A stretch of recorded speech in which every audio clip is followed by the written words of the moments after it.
Hello guys welcome to my channel Infinix Assam. आज এই ভিডিওটো অলপ বিশেষ হ'ব। আজি আমাৰ লগত আছে আমাৰ অতি মৰমৰ উপখনা বা তেখেতক এই ভিডিওটো আগবঢ়াই নিবলৈ অনুৰোধ কৰিলোঁ। হেল্ল' গাইজ, আজি কাতি বিহু। কাতি বিহুৰ তুলসী ৰোৱাৰ প্ৰস্তুতি চলি আছে চোতালত। এয়া মাটি আৰু পানীৰে তুলসীৰ ঢিপ বনোৱা হৈছে। সাধাৰণতে প্ৰতিঘৰ অসমীয়াৰ চোতালতেই তুলসী গছ থাকে, কিন্তু আমাৰ যিহেতু তুলসী গছ নাই, ইয়াত তুলসী ৰোৱাৰ প্ৰস্তুতি চলি আছে। এই ঢিপটোতেই আমি তুলসী গছ ৰুম আৰু ইয়াৰ তলতেই আজি গধূলি কাতি বিহু উপলক্ষে আমি চাকি গছ জ্বলাম। অসমৰ বাপতি সাহোন বিহু তিনিটিৰ ভিতৰত কাতি বিহু অন্যতম। কাতি বিহু আহিন আৰু কাতিৰ দুমাহীৰ দিনা পালন কৰা হয়। এই বিহুটোক আমি কঙালী বিহু বুলিও কওঁ। ইয়াৰ অৰ্থ হৈছে কাতি বিহুত বা কঙালী বিহুত আচলতে অসমীয়াৰ ঘৰে ঘৰে ভঁৰাল উদং হয়, কিয়নো এই সময়ত বা এই ঋতুত শস্য ধন ধৰি উঠে, ভঁৰালত ধান নাথাকে, মানুহৰ আকাল হয়। সেইকাৰণে এই বিহুটোক কঙালী বিহু বোলা হয়। অসমৰ সৰহসংখ্যক উৎসৱ পাৰ্বণেই আমাৰ শস্য বা খেতিপথাৰৰ লগত জড়িত। সেইদৰে কাতি বিহু আমাৰ খেতিপথাৰৰ লগত জড়িত এটা উৎসৱ। এই বিহুটিত আমি আকাশবন্তি জ্বলাওঁ, ঘৰে ঘৰে তুলসীৰ তলত এগছিকৈ চাকি জ্বলি উঠে।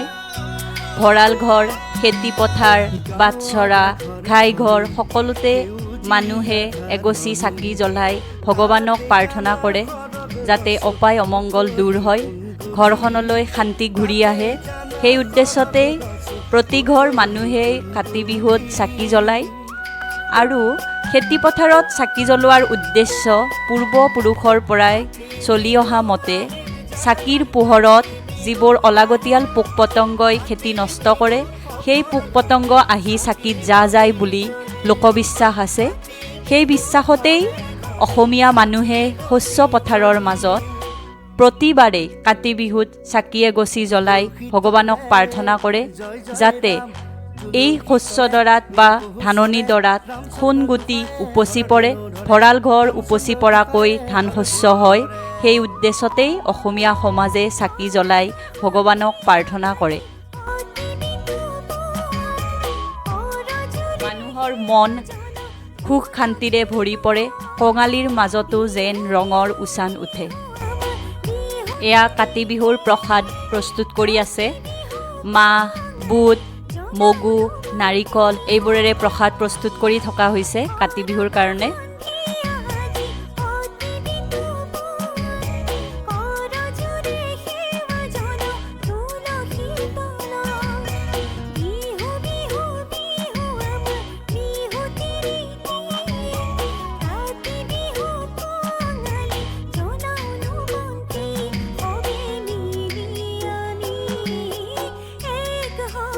এক ব্যতিক্ৰমী প্ৰচেষ্টা দেখিবলৈ পাইছে।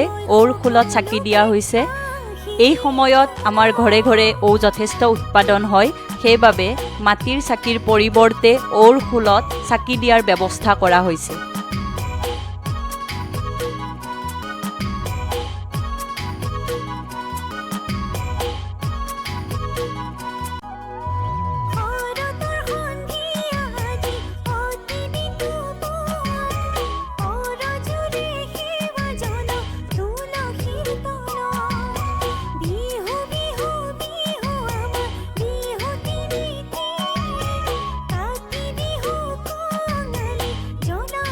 এয়া আছিলে কাতি বিহুৰ সাধাৰণ আয়োজন।